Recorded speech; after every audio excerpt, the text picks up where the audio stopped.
زمانے میں ایک خوبصورت ملک میں ایک شہزادی رہتی تھی جس کے لمبے اور چمکدار بال تھے۔ اس کے بال اتنے لمبے تھے کہ وہ زمین تک پہنچتے اور ہر وقت ان کے ساتھ کھیلنے والے بچے اور جانور اس کی خوبصورتی کے مدعو رہتے۔ شہزادی کا نام زاہرہ تھا اور وہ نہ صرف اپنے بالوں سے مشہور تھی بلکہ اس کی مہربانی اور دلکش مسکراہٹ بھی سب کو بہت پسند تھی۔ شہزادی زاہرہ قلعے کے باغ میں سیر کرنے نکلی۔ وہ باغ میں پھولوں سے کھیل رہی تھی اور خوشبوؤں میں محو تھی کہ اچانک ایک بوڑھی عورت سامنے آئی۔ عورت کی آنکھوں میں راز تھے اور اس کی ہنسی میں ایک عجب سی چمک تھی۔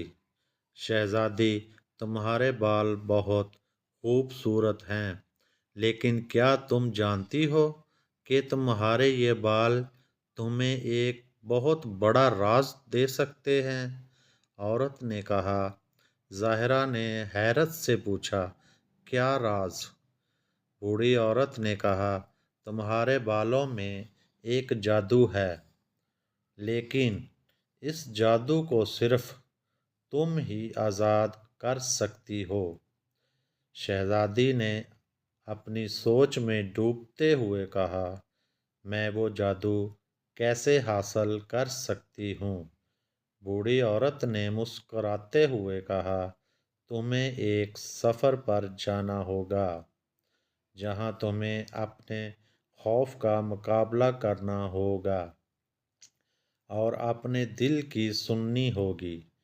تب تمہیں وہ طاقت ملے گی جو تمہارے بالوں میں چھپی ہے۔ شہزادی زاہرہ نے اپنے جرأت کو جمع کیا اور سفر پر نکل پڑی۔ اس سفر میں اسے بہت سی مشکلات کا سامنا کرنا پڑا۔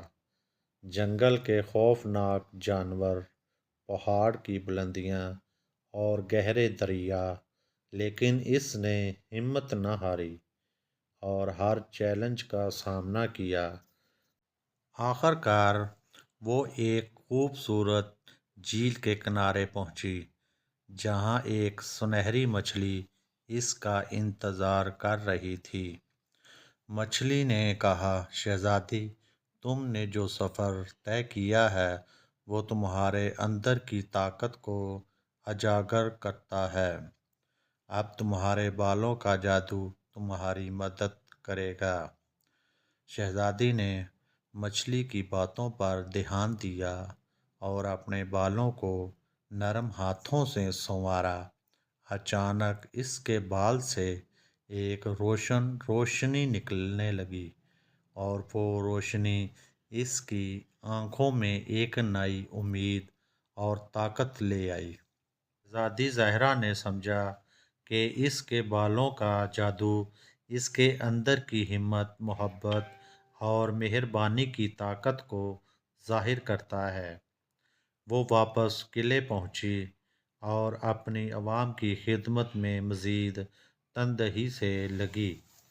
اس کے بال ہمیشہ کی طرح خوبصورت تھے، لیکن اب وہ صرف ظاہری جمال نہیں بلکہ اندر کی طاقت اور حکمت کا نشانہ بن گئے تھے۔ اور یوں شہزادی زاہرہ نے اپنی لمبے اور اسی چمکدار طرح بالوں کی مدد سے نہ صرف اپنے ملک کو خوشحال کیا بلکہ لوگوں کو بھی سکھایا کہ حقیقی طاقت دل میں چھپی ہوتی ہے، نہ کہ صرف ظاہری شکل میں۔